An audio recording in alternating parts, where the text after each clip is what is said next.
Good day and welcome to today's Capital One Teachable Tuesday webinar hosted by NAIA-SIDA.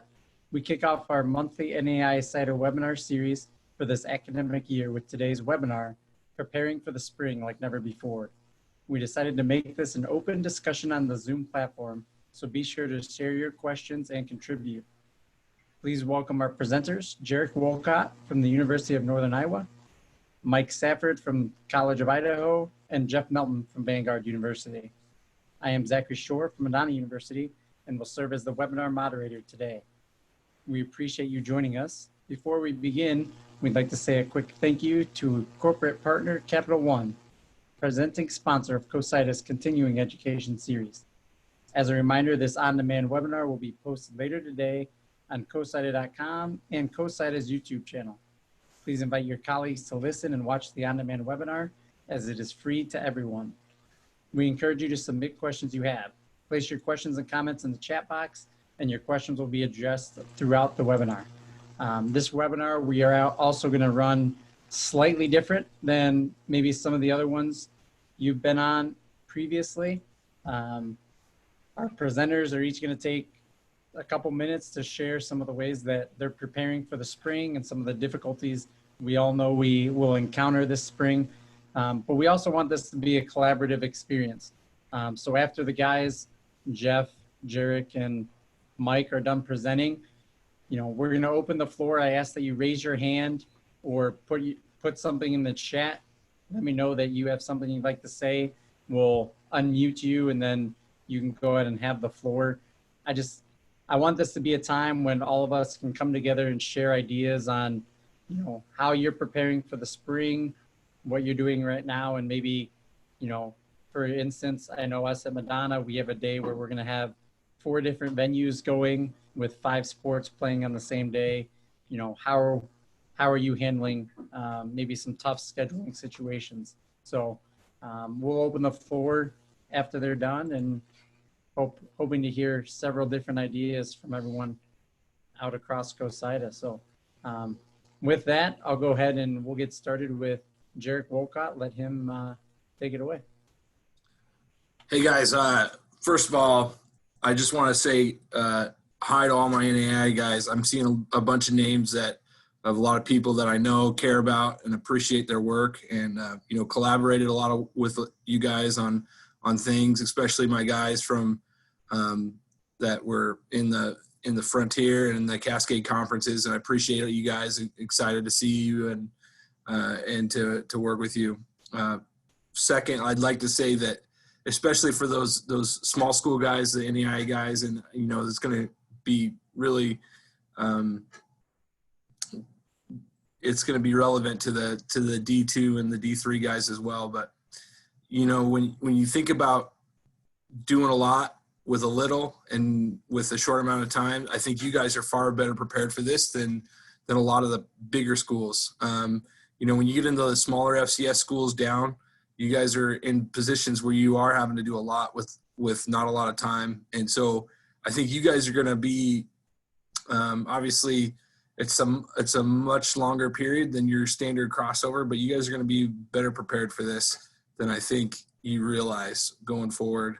For us, the key has been preparation. We did have that 6 months of no sports, and of course during that time you can't just go silent. So we've been thinking of different ways to come up with content, new ideas, different things, and we've seen our numbers continue to grow as far as our content on social media and on the website, and so we're really excited about where we're at with content. But again, it comes back to, are you ready? And so, we've gotten ahead of our media guides and gotten ahead on some of the things that we're doing. We've gotten our game notes laid out. So that information that goes in those media guides, and, that might change as, for example, we have our volleyball media guide done. Well, then volleyball got moved to the spring. Well, then we lost 2 starters, and that is going to change a lot of that information in there. But it's a much easier to take 2 kids out of a media guide than to try to build the whole thing. So don't sit back and wait for something to happen. Do the best you can with the information that you have right now and get going. so that's been really our main strategy, is to get going. Now, look for those opportunities, whether it's a community member that might be able to help you out. Maybe your radio guy can expand what they're doing. If you could throw them a couple bucks and ask them to do something different, or to do a little bit more. You know, of course, Safford is the radio guy and everything else. But look for opportunities with, you know, try to identify the intern that can take on more responsibility. There's going to be times when we do not have a full-time staff member to cover everything that we have going on. So we're going to need to lean on some interns and expect them to rise to the level. But again, it comes back to setting them up to succeed. You don't want to put them in a position where they're going to fail. It's prep work. It's doing everything possible. Now, personally, I was the idiot that didn't family plan very well, and we're going to have a baby on February 25th, and football season is expected to start on the 20th here, and then we're going to host the indoor track and field championship on the 27th. So if anybody wants to come, you know, help out for that week, I'm more than happy to accept any visits. But no, we're excited for the spring. I think it's going to be awesome for our fans, and I think the same for you guys. When you have those days with 3-4 games going, 5-6 games happen in the same day, and they can go, hopefully, if crowds are let in, go from event to event and participate in that. I think it's going to be really fun for them. But, you know, again, it comes back to setting yourself up to succeed, setting your interns up to succeed, finding community members that can help out. Maybe you have a guy in town or a gal in town that was a retired SID that they might not be able to do a lot of the social media stuff, but they can write a game recap for you. You know, it's looking for those opportunities and looking for the resources that you might not have needed to go to in the past, but maybe you need to right now. So that's my take right now. And you know, there's a lot of really talented people in this room, and I think you're better prepared than you think you are. We're all going to be nervous coming into the spring. But you know, when I think about SIDs, I think a lot about, this is kind of a weird analogy, but about nurses. When you think about, I grew up in a really small town in Northwest Montana. And when I talked to nurses, they would pump nurses through there a lot. A nurse would get a job, stay for a couple years, and then move on. And I talked to the doctor. He said the reason why we go through nurses so quickly is because hospitals love to hire nurses from small hospitals because they know how to do a lot. They are very versatile in what they do. And I've had to be more versatile in this position now than I have been since I was at Carroll, because I have to be able to do a lot with a little in a short amount of time, you know, with budget cuts and everything going on. We lost our photographer. We lost the university photographer. We never had an athletics photographer, but we lost our university photographer. We've lost some of the resources that we had because of budget cuts. So again, it's coming back to me, that experience I'm drawing from being at Carroll, being at an NAIA school where I've had to be very diverse in what I'm doing. So you guys have those skills, those NAIA, the D2, D3 guys, they have those skills. And now's the time when you're going to have to be able to shine. And then the other part about it is make sure that you're managing your expectations. Make sure that you're talking to your athletic director. Make sure you're talking to your coaches. You are not going to be able to do the same level of work that you've done in the past, and make sure they know that, and that they know what to expect. You're going to do your best. And I know that the quality of work that you guys do is very high. So, and your expectations for yourselves are very high. But make sure you're managing expectations for yourself. Make sure you're managing expectations for your coaches, for your AD, for your other staff members, that they know that you're going to do the best you can, but something is probably going to have to come off the chopping board. And maybe talk to them and see what their priorities are and what they want to do, or see what they can help out with on their end. So that's my perspective, but I'm excited to hear what the rest of these guys have to say. Thank you, Jerek. And just want to touch on something Jerek mentioned. For those of you that may need help, have some dates that you know you're going to need assistance with, or if you're in an area and you're willing to be a helper. CoSIDA has created a freelance and help wanted database. If you go to cosida.com under careers, and at the bottom of the careers tab, you'll see a freelance and help wanted database. For all CoSIDA members, you can go in and add any dates that you're going to need help with, what you're going to need help with, and then for anyone that wants to be that person that can help out and assist, you can leave your information, what you're willing to help out with, what your location would be. And so CoSIDA has been great about putting these resources together for the membership. So if you're in Jerek's spot, you're looking for that help, go ahead and check that page out. With that being said, we'll pass it on to Mike Safford.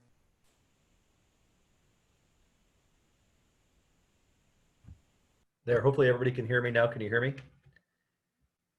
All right, good.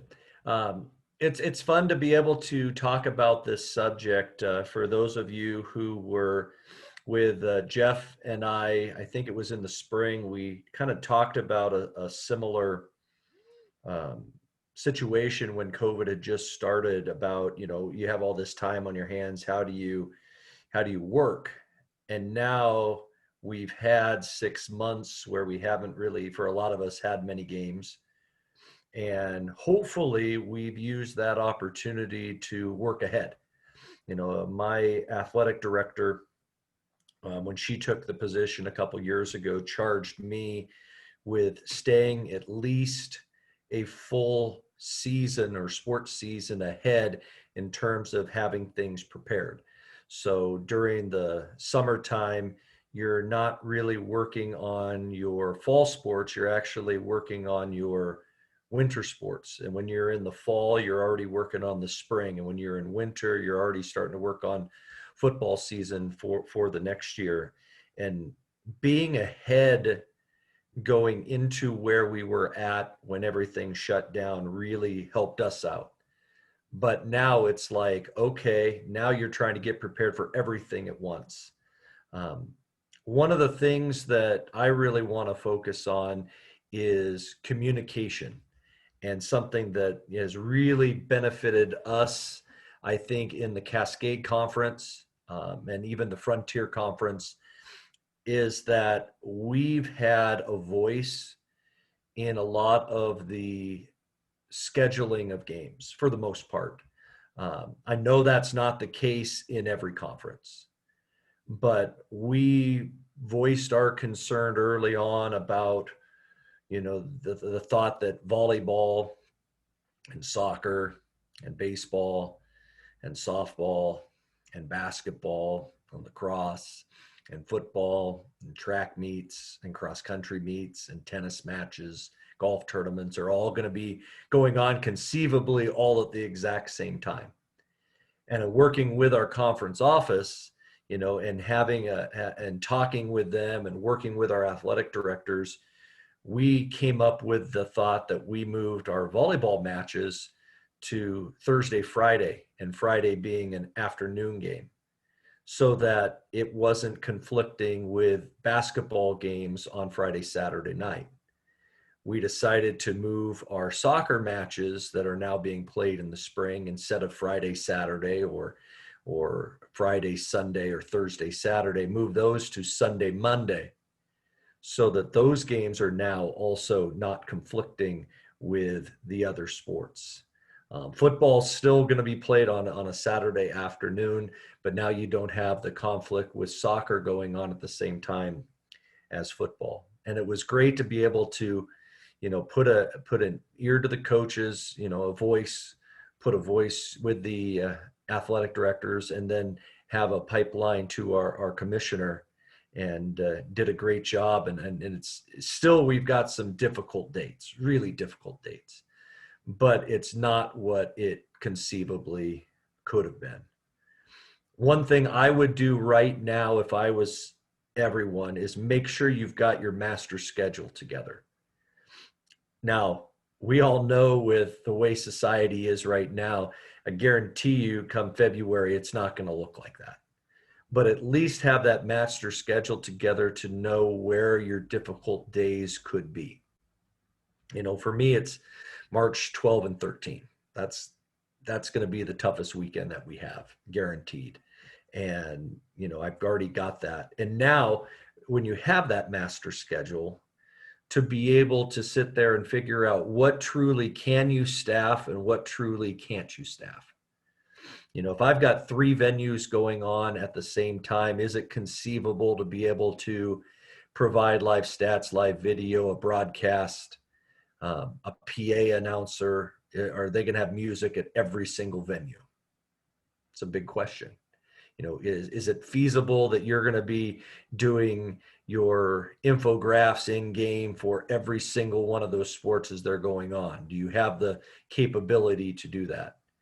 And the first thing I would say is don't bite off more than you can chew. Let people know that, hey, this is difficult times. You can't expect, especially at the smaller school level, to have all the bells and whistles that you typically would have for a normal standalone basketball or softball game going on when you've got 3, 4, 5 events going on at the exact same time. And people can't expect that, oh my gosh, you know, you don't like softball, you don't like lacrosse, or you don't like men's basketball. You know, you can't. You've got to be able to provide what is necessary, you know, and find out, you know, working with your conference office, your national office, what is necessary. I mean, game stats are necessary.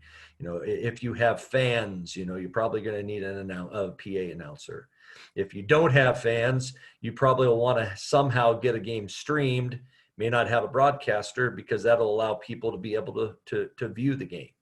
You know, we've gone out and purchased a new camera. So now we have 3 setups where we could actually have 3 broadcasts going on at once. They may not all have, you know, a score bug at the bottom line, but hey, at least they're going to be able to watch the game. And along with that, once you have that master schedule together, work on staffing and figure out, Jerek, I think, hit the nail on the head when he talked about, you know, you may have to go to unorthodox measures and folks to be able to execute what we need to do. You know, for me, I'm blessed that our good buddy Danny Campbell has moved from Pacific University, now lives in the Boise area, and he's a guy who I could call out of the bullpen in a pinch to be able to go and stat a baseball game or a lacrosse match or something like that if we have to come out with, you know, 3 or 4 different venues going on at once. But come away, because a lot of times, especially in our small schools, the same people work a volleyball game, and the same people work a basketball game or a football game. And if you've got both going on, now you're down a person in that position. And if you've got unfamiliar people working, you now have to plan practice events and stuff to be able to get them up to par for when they need to be able to work.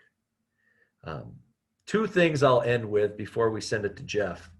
Number 1, know what you can do, know what your limitations are, know what you're capable of. Don't kill yourself over this. It's not worth it. Try to do what you can to give the best product to your fans, to your students, to your alumni, but in the same sense, hopefully they're understanding of the fact that, you know, you can't do everything. And lastly, be positive. You know, there's going to be some weekends that are just horrible. But you know what? Try to stay positive through it. Thank the people that are working, because, you know, hopefully somewhere down the road, life will be normal again, and we'll be able to, you know, have everything spread out through the fall, the winter, and spring, and life will be normal. So thanks, guys. Appreciate everybody hopping aboard, and excited to hear what everybody else has to say. Thank you, Mike. And I just want to second what you said there at the end, that you know, this is going to be a trying time, I think, for all of us. And it's going to be more important than ever, I think, to make sure that you're taking care of yourself. And like you said, not killing yourself to get the work done, and knowing your limitations. That was really good there, Saf. And our last presenter before we open it up to everyone will be Jeff Melton out of Vanguard. So Jeff, take it away. Guys, love what Jerek and Saf had said so far. So I'm going to tell you a little bit of what we're doing here at Vanguard, and I'd like to put out the disclaimer before I say any of what I'm about to say, that we are in Orange County, California. A great game for us is 200 fans. And we probably get a member of the media once a season for basketball and probably nothing else. So what I'm about to say is in that regard. So I'm sure there's some of you that are still in small town life and you get a lot of coverage and you get a lot of stuff. So you're going to have to still push forward with your game notes and all that stuff. I respect that. I wish I had that problem. But one of the things we're doing here is we've made the decision we're not going to be allowed to have fans until like 2025 out here in California. It's bonkers out here. But what we're doing is we're not doing any sort of game program. We're not worrying about it. We're not even going to make it and put it on the website, because part of our philosophy is if you can get onto our website, you can already see our roster. You don't need us to show you the roster. So what we've done is we've created some Instagram story templates that we'll do about a 1 to 3 slide type thing where we can break down, hey, we're playing our rival last 10 games, it's 5-5 combined scores, or hey, so-and-so's on the verge of breaking a school record or something like that, so that the 1 to 3 biggest nuggets are getting out there. And it's also announcing the games. And another reason we're doing that is we've made a pretty big effort here in our on our Instagrams for them to be just photos. I would never make a graphic for my own Instagram account, so I kept that same philosophy rolling through to our Vanguard account. But one of the drawbacks of that is that we needed a lot of images to pull that off. And so one of the areas we're looking to cut back on is just the number of images we're doing. So that's another reason we kind of slid over from Instagram posts to, more of a graphic Instagram story slides, so that we limit the number of pictures we'll need. We don't like using the same photo more than a couple times, and we don't want to use it on the same medium or any of that kind of stuff. So that's the first thing. Sorry, my phone fell asleep, so I need to pull up. And then so what SAF did is, luckily we do out here in the GSAC, we have a representative from the SI departments on our AD council. So we were able to move all of our games. I mean, to be honest with you guys, I'm not going to have any bad weekends because we're blessed out here of, if my baseball team's at home, that means my softball team's going to be on the road. And, the worst that's going to happen is, a couple non-conference things in baseball, softball, which, we know is kind of the easiest double headers to run, since it just requires so few people and they're a lot slower, and it's easier to manipulate the stats after the fact, as opposed to, volleyball and football going on at the same time would be a really difficult one.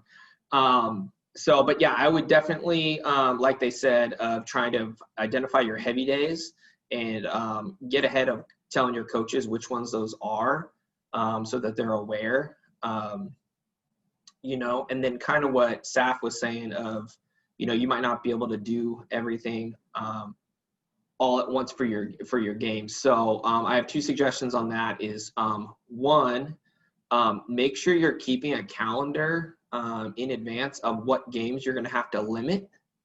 So if you say, okay, cool, so this week softball is going to get the short end of the stick because we're going to choose football, make sure that you're noting when you're going to give softball the premium slot and you're going to give someone else the short end of the stick. So that if your AD or your coaches come to you and say, hey, my kids are saying that you don't love us and that we're at the bottom of the totem pole, you can actually go, well, okay, on March 3rd, you're actually going to get the prime slot, and you can use it to market it. We did something, when Snapchat was first becoming a thing and we were getting pressure to do a Snapchat, we pivoted and used Instagram stories and did a game of the week where we gave everyone love, and the kids had access through the day, and then we did live stuff in there, and that was kind of one of those things we did. So maybe taking a negative of that, hey, we got 3 games going on at once, turn it into a positive where you're going to choose to market a game of the week, because it might be that week where, softball's at home 3 times, but then, your men's volleyball team or whatever is playing at the same time, and it's their only home game for, 3 or 4 weeks there because of how the schedule breaks. Like, show your men's volleyball team the love, give them the game of the week, because you can get softball the previous week or the week after that. So, turn in a negative into a positive. I would also encourage you guys to find some students who can write recaps for you. What I've found is really good is to have a student write a recap, and then it's not going to be perfect in the beginning, but you can add some things and you can tweak it, and spending some time with them for a couple weeks is going to be a blessing. I've gotten it to the point where on some of those days where we have, 4 or 5 games with road games, home games, I'm not writing a single one, and we're just having students on our event staff write them. And then we're proofing them and getting them up, kind of the same thing as you can't be perfect doing 5 stories as you can if you just have one home game. And then along those same lines, I would use the fall right now to try and train everyone up a spot. So in our athletic department, we have a pretty, decent hierarchy of, the trust I have in student workers and who can work multiple positions and stuff like that, and so we have kind of a head honcho, so to say, within our department that everyone knows to go to. And we're focusing on trying to move everyone up a spot, which is essentially a way of getting 2 student leads out of it, where they can run stuff. That's how we survived out here as a one-man shop before my boy Michael got here. When we had baseball, softball, I would put my whole best crew at one field with our most experienced coach. And then I would take the other field with, lesser individuals and, coach it and just try and balance it through. So try and get that as well. So that you're putting people in the best position. Another thing is I've had discussions with my AD, and he's suggesting that communications can be so key this year of whether that's sending out a weekly email to all of your coaches to let them know, hey, here's what's actually going on campus this week, and give them a little bit of the reasoning on the front end of, hey, just letting you know, we're gonna be short-staffed at your game, so we won't have play-by-play for that. Our apologies, kind of doing some of that stuff on the front end, rather than just assuming that they know why something's not normal. Because we can tell them until we're blue in the face going in, but that way we can remind them on game day when they're freaking out a little bit because, something's different and we have to do a COVID measure of, being on a certain bench or something like that. And then another thing is try and go ahead and figure out how you can save your department money. I know a lot of our budgets have been cut, but make sure that, you're willing to give something up in one area of, hey, I'm not going to pay for my score bots this year. That's not necessary. So that you do have flexibility to, hey, we're going to have to hire out this person for this weekend, or I'm going to need this, or more than ever, I'm going to need to be able to pay someone to come in and do play-by-play and broadcasting or those things. And then on the game management side of this, if anyone knows, I'm actually more of a game management guy at heart than a sports info guy. Zach knows that for sure.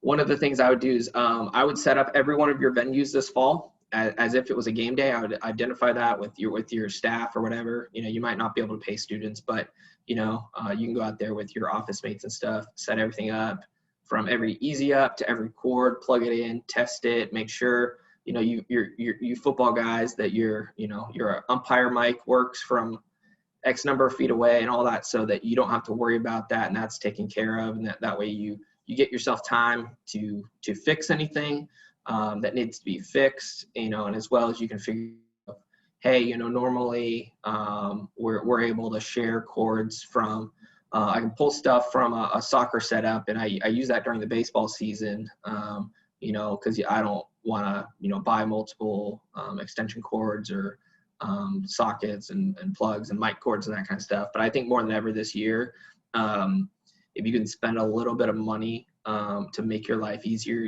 have different storage systems for each sport, so that way you always know it's there and you're not having to worry about, oh crap, we took that inside for a volleyball game, the next day you're back outside, and that way you're saving yourself a little bit of headache, and the time, all of our time is valuable, and so even if it's a $15-20 extension cord, for the amount of use we're going to get out of it for this year, it'll definitely help. It'll definitely eliminate some of the headaches.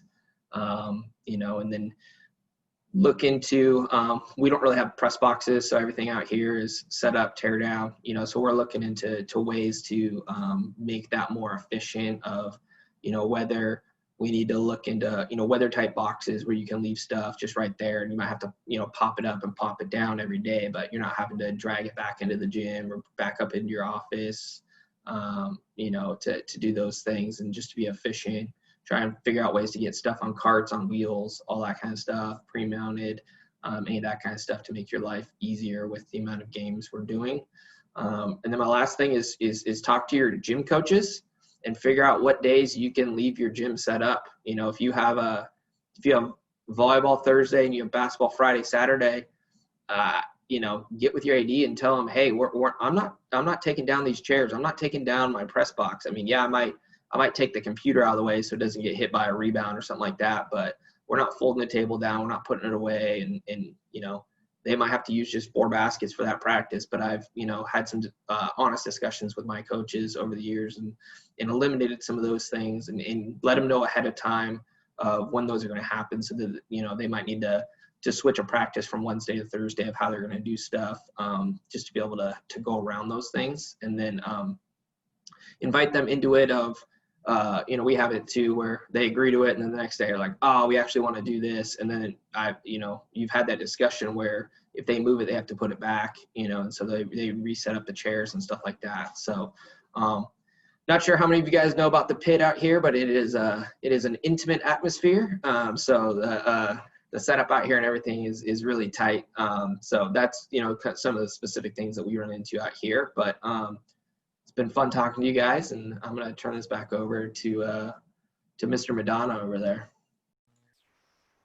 Thanks, Jeff. And if anyone ever wants to reach out to Jeff privately, I'm sure he'll gladly show you his pregame box kits that he has. It's a pretty impressive setup that he has out there. Each sport kind of has its own little, what do you call that? Just a container that you buy from Home Depot there, Jeff. And like he was saying, all the essentials you would need for an event. So instead of day of game sitting there saying, all right, what do we need? It's a grab and go. You can have your 5th student worker go into your office and grab the bin that you need for a given sport. That was really good. Thank you, Jeff. Hey, Zach, for those insights. Yeah, go ahead, Jerek. So 2 things I took away from Jeff there that I thought were really important was, he talked about documenting when you're going to have days that you're going to be behind or going to be tight days, and when you're going to highlight different teams compared to others if you've got multiple things going on. What I would say is also I just document everything. We all know where we're at budget-wise in college athletics, and I don't think it's going to get better next year. I mean, hopefully we'll get a little bit better, but I think we're 3 or 4 years away from kind of getting back to a full recovery. And ADs are going to make tough decisions, and they're going to have to cut positions and do things and make sure they know that everything that you're doing, and they don't get to a position where they decide to cut your position and try to do it with assistant coaches or whatever else. Make sure they know how valuable you are. And that comes to documenting everything and writing everything down. The second thing I remember, he talked about having students do recaps. Something that I've seen a lot when you're very limited in your resources is just like you would template out a graphic for Photoshop to put on Twitter, you could template out your recap and have a template. When we did a Frontier Conference meeting when I was at Carroll, one thing that Saf and I did was we talked about writing and how important it is and having that recap on your site. And I provided a template for those SIDs. And so a place like MSU Northern, where they definitely don't have a full-time SID and didn't at the time, it was an assistant basketball coach, but she could write 3 paragraphs and put them into this template and to make it easy. So if you have students that are doing these recaps, or you have people that aren't experienced doing recaps, if you do a template with 5 bullet points and they have to write a paragraph on each bullet point, it makes things a lot easier. So those are 2 things that I took away from Jeff and things that I remembered. Yeah, that's great, Jerek. And something we do here at Madonna that I started, I think 2 years ago now, is we've gone to a bullet point type setup, and we use Google Drive for everything in the SID office. So if I'm at home, if I'm on the road, and we have a home game or I have a student writing a story, they can write in Google Drive and I can sit there and I can live edit what they're writing. I can add in comments to kind of show them, hey, here's your story. Here's what I changed. Here's why I made the changes I did. And then I just make a copy, get rid of my comments. I can post it to the website, but the copy's still there for the student to go back and they can take the time and read my comments without me having to take time the next day or the 2 days later to sit down and go over everything that I might have changed. I can just leave a running comment in the Google Drive and they can kind of learn themselves. So that's And the other something thing that's we do.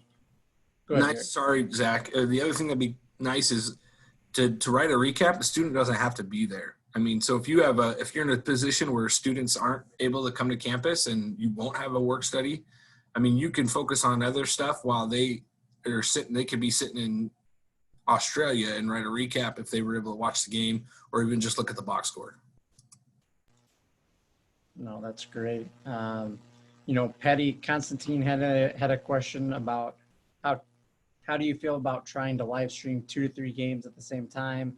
For example, having play-by-play do basketball, then have video feeds for soccer and volleyball. And Saf, I know you guys do multiple broadcasts. How would you kind of handle that situation? Well, the biggest thing is to, and it sounds bad, but you have to go in and figure out, especially because ours is pay-per-view, which is the broadcast that's going to make the most money. And the one that makes the most money or has the most subscriptions, that's the one you're going to put the most of the time and effort on. If you've got, not to dog our softball team, but most of our softball parents and stuff are local. And this could change this year with, the limitations on fans and that sort of thing. But, we'd run softball stream and we'd have 2 people watch it. It's not worth it if, to spend all the time and effort, make sure you have an announcer and this and that, if only 2 people are watching it and you make $5. So you got to sit there and look at that ahead of time. And that's part of game planning, I think, is to know, okay, which sports can you get away with? If it's soccer, you got to make sure that, you've got sound so people can hear what's going on. You got to instruct the person, if you don't have a scoreboard or if you don't have Wirecast, to be able to show the scoreboard so people know what's going on. And you got to tell whoever's doing the camera to shut their mouth, because you don't want them sitting there carrying on a conversation with someone next to the camera that, oh my gosh, everybody in the world now knows that your boyfriend cheated on you. So, you got to make sure about that. But I think video is going to be so huge with the potential of fan limitations this winter and this fall or the spring that, we need to figure out ways to be able to get the product out to the fans in the best shape that we can. No, that's great. And I remember being at outdoor track in Gulf Shores a few years ago, and there was one girl that was running a camera, and I think they were just a local girl that they hired, and she was talking about how she just got out of jail and all this stuff, and she was sitting there running the camera, and everybody could hear. And I'm like, what are you doing? No, definitely. There have been, I think we all have our own horror stories of someone talking on a live broadcast and saying things they shouldn't. But, Patty, one thing we're going to do at Madonna, we've got 3 broadcast type cameras, and then we've got 2 Sony handheld cameras. And so we do have a day when we've got 4 sites that'll be going at one time. So our plan right now is we're going to put our best foot forward into one of those events, and then the other 3 sites are just going to have video with whatever the live audio might be from the game. And I think what Jeff said before, documenting that, talking to your coaches ahead of time, informing them like, hey, here's how the setup's going to be this week. Here's why it's going to be this way. Like, here you go. And I think that can help alleviate some of those issues, because they can even talk to their student athletes and let your parents know, like, there isn't going to be an announcer for this game. Like, the score bug might not be up for this game. but getting ahead of that. Nick Askew put in the comments, as far as writing goes, you know, if you're writing without being at the game, coach quotes can be very valuable for context. So getting a routine with a coach to where they can call and leave a voicemail or send you a text thoughts after every game. That's great advice, Nick. I know for us here at Madonna, we like to have our coaches just send us, you know, hey, send us a quick text message once you get on the bus, just, you know, highlights that you might have seen that may not be in stats. I know for us, for soccer, it's the most important just because we play a lot of 1-2 goal games, and, you know, there's not much to write about in a soccer story if there's 1 or 2 goals being scored. So kind of getting that context from coach, who played well, maybe what are some big moments, you know, maybe there's a big save. Well, in your stats, they may not say big save in the comments for you. So you'd have to get that from your coach. You know, I'd love to open it up. Zach, really quick on that, since Yes, you're going to open it up. Yeah. You can also, with some of that stuff, instead of like asking for them to send you a voicemail or send you a text, something that kind of piqued my interest whenever he put that in the comments when Nick did that was if there's a student, maybe an assistant coach, or even one of the players that you can trust and say, hey, take your phone. I mean, all of our iPhones these days shoot 4K 60 frames a second, and just do a quick interview there with the coach and just ask them a few questions about the game. Obviously they know what happened in the game, so they can ask some of the good questions, and then they can either text it to you or whatever, send you the video, or just give them access to post it to their team account, and then just tag that within the story, and make your quotes from that if you want to. Just another way to get content on social media as well is you get the video, then you can also take that, embed it in your story, or link it in your story, or even just type out the quotes from that. So good idea from Nick. Obviously those are very important, and utilizing the video section I think would be really good as well with that.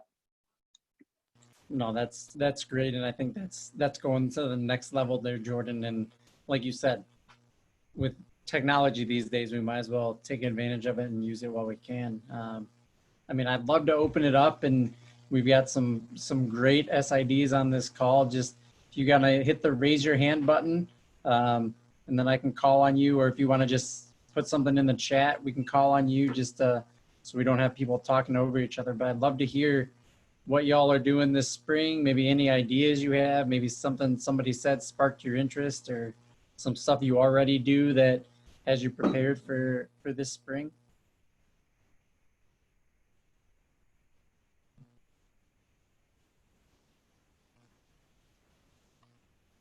I'll ask another question since I'm already here.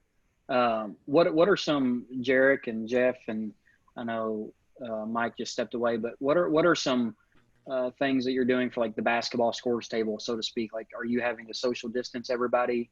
How are you setting that up?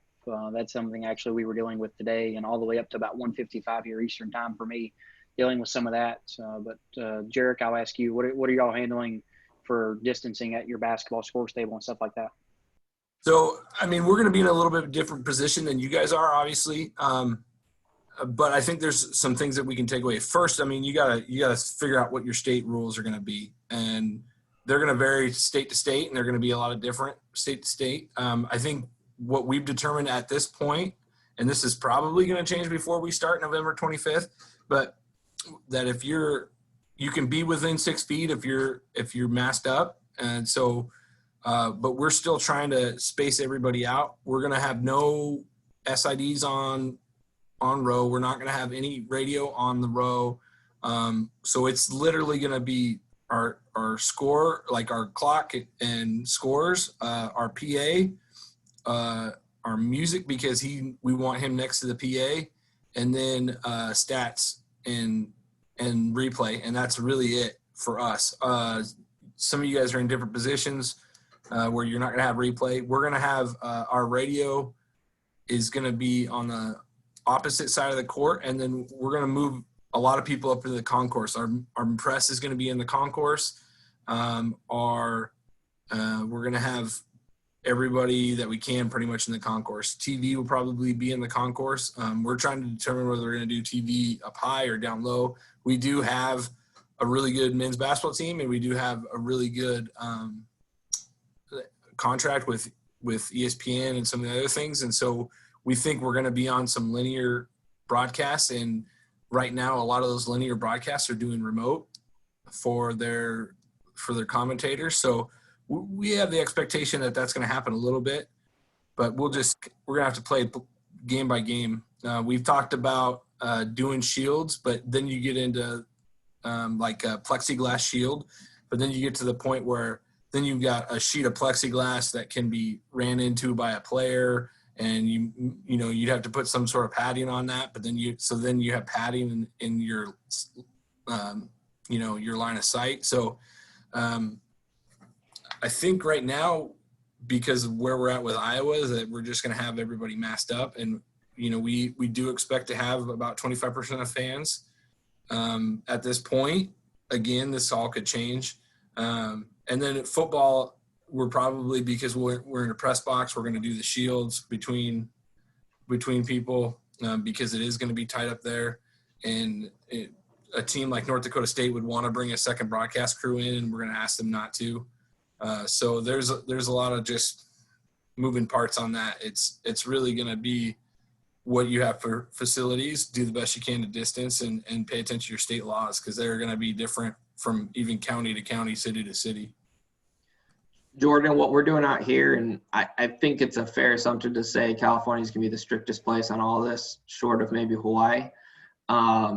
We have either two plans of attack. One is either our entire press row is going to be opposite of the benches, and the benches are going to be independent, or we're going to keep our scores table on the same side as our home team and put the visiting teams on the opposite side. We're not going to have any fans, so our gyms can be completely empty. So we're thinking about moving the visiting team to the kind of caddy corner, but we have to that decision, we're running that by our commissioner with how thoughts on officials and stuff like that, on whether they'll do that with whether that would work with their traditional 3-man rotations in basketball.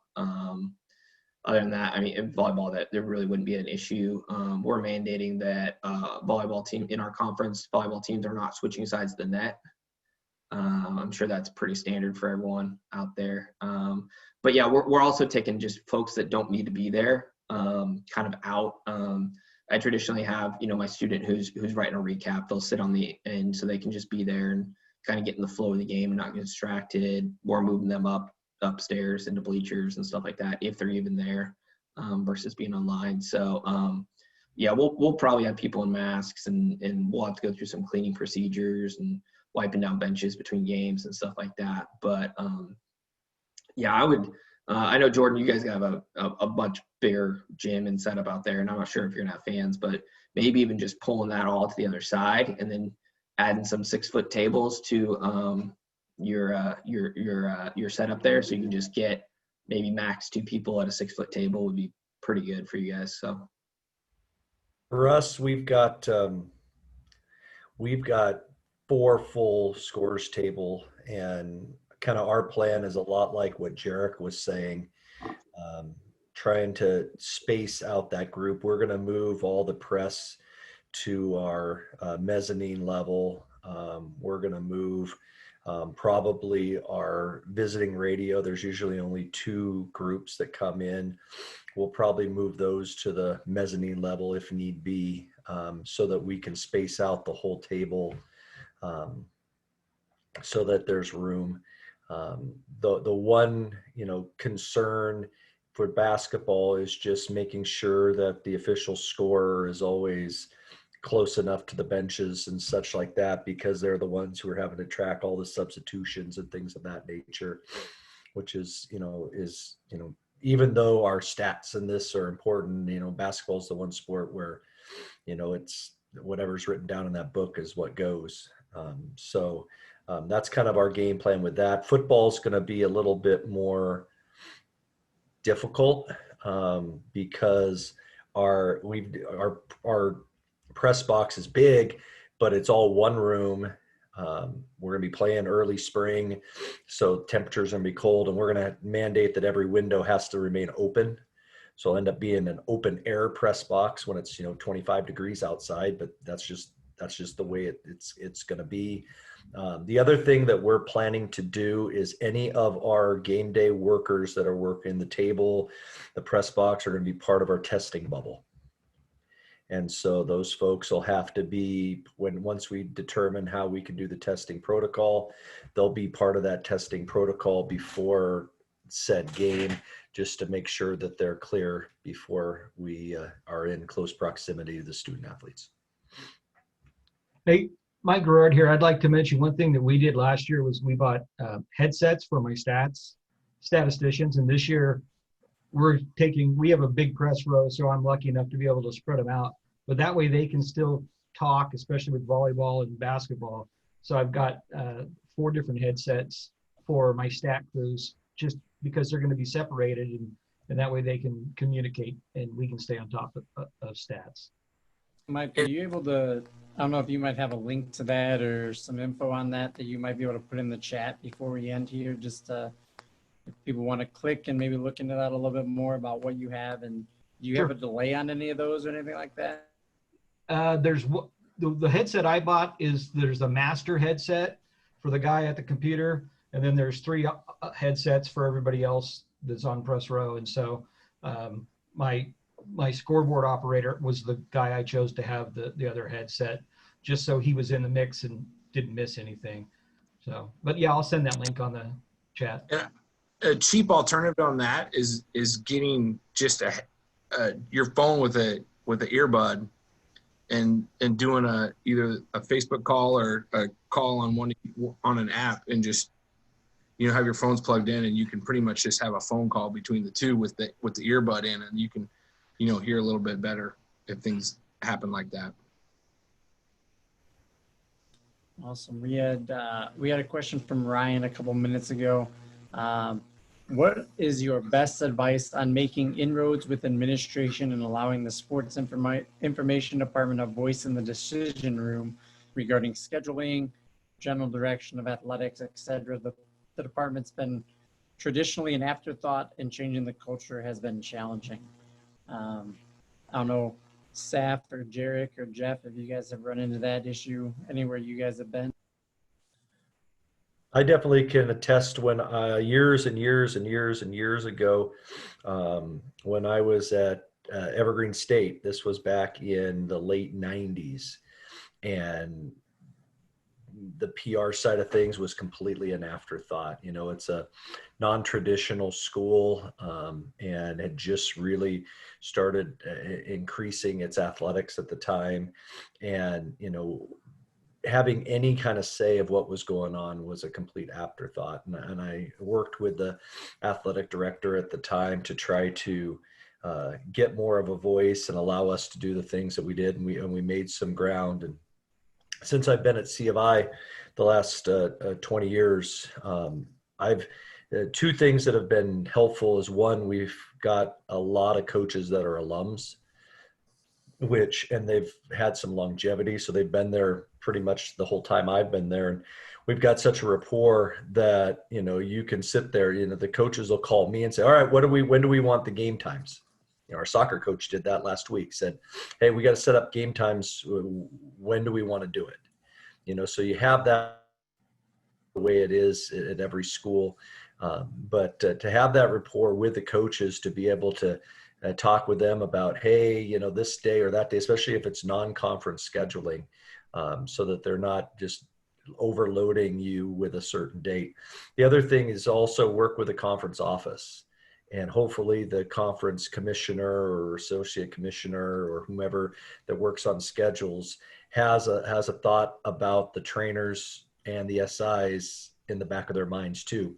Because, as difficult as it is for all of us, for a lot of the schools that have one trainer, and if you have 4 events going on and there's 2 major injuries at 2 different venues, what the heck's going to happen? Then, so, we're blessed to have 4 trainers because we have football, but before we had football, we had just 1. And so we had to make some concessions to try, if we had multiple events, how do we staff it? So, it's not just us that they should be looking at it. It's also the CATs as well. Yeah. So one thing to do would just be, I would figure out what your biggest concern is, because it's tough to answer the question, because scheduling I would answer that differently than the general direction of the athletic department. That one would be a little tougher to voice, honestly, without just having some really deep, honest conversations that will be able to be done healthy. And scheduling, if your conference does not have a member of your ATs and SIDs on your AD council meetings, I would definitely push for that. That's something we have out here in the GSAC. I'm sure there's some out there over the country. So as the ADs are talking about a 3-game series versus a 4-game series for baseball, we're able to step up into that. We're non-voting members, but we're able to step up into that. And then one thing we've done here, when our new athletic director took over, is he made a master document online and that's how coaches submitted their games. And so that from the beginning, they can see, oh no, there's another game scheduled at this time. And then, we start having those discussions about game times and stuff, 6-7 months in advance, and before it's already locked in, before the umpires are booked, before they've confirmed it with the other team, so that the coaches are traditionally more willing to help on that. And then, just one of the things that, as I enter my 6th year here, so kind of like what Saf said, is just as longevity happens, your coaches become more willing to talk to you about stuff. I had a coach talk to me once and wanted to play a 4:00 game. And I said, hey, actually, the best thing for you to do would be play at like 11 a.m. because of X, Y, and Z. And they're like, oh, okay, cool. Didn't even know that, but that's awesome. And I think it was that we had move-in day going on at something like that. So, we wanted to clear out the parking lots. But, yeah. And that headset system's cool. I wish I had money to buy that. That's awesome. Just on my end, I went from being at an NAIA school where I was essentially like the number 2 guy in the athletic department when it come to decisions, and I was in the room for everything, to being way down the totem pole at a Division I school. So I'm in that process now, like Jeff said, and Saf said, the longer you're at a place, the more inroads you can make. And if you continue to do good work and provide valuable feedback, you are going to continue to become more valuable to your department. And I think especially the last 6 months, as things have happened, I think my opinion has been more and more valued. So I'm not in a position where I'm in the room when those decisions are made, but I'm continue to voice my opinion and make things clear that what's going to work and what won't work, and when I need help and when I need somebody to listen to me. So don't be afraid to stand on your soapbox. But sometimes you just have to take what they give you and figure it out. And I think once they see your administrators see that you're in a position where you're going to do everything you can when they ask you to do it, but sometimes you need to tell them that that's not going to work. And they understand that you're not going to say that unless you absolutely know it's not going to work. I think that you build that level of trust, they're going to like that, and they're going to give you more of an input. That's great, guys. And I really want to thank everyone for their time today. Just to be respectful of everyone's time, we're at about an hour now, so going to go ahead and wrap things up. But I encourage everybody, if you're not on the Facebook pages that are set up for SIDs, there's plenty of them out there. Go out and get involved, have these conversations offline, talk with your colleagues from not only your conference, but in the state, within your region. Share ideas. I think this year more than ever is going to be a year when we need to all come together really as a group and help each other out and share ideas. Tyler went ahead and posted how you can use the game day feature on Sidearm to replace some game day programs.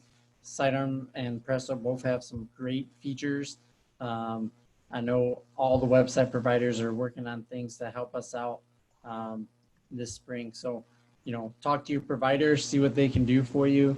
Talk with your other SIDs, and please share with one another, and we can all get through this together. In closing, we want to just, again, thank everyone for joining today's informative session, and a big thanks to our presenters, Jeff, Jerek, and Mike, for the discussion and insights. A reminder that you can find this webinar on demand later this afternoon on CoSIDA.com and on CoSIDA's YouTube channel. All the links will be on the CoSIDA.com website, and all the on-demand options are free of charge. Next up in the CoSIDA webinar series is a webinar in 2 days. On Thursday, join the live webinar, Critical Conversation, Crafting and Communicating the Message of a University Diversity Plan from CoSIDA's Race and Social Justice Initiative.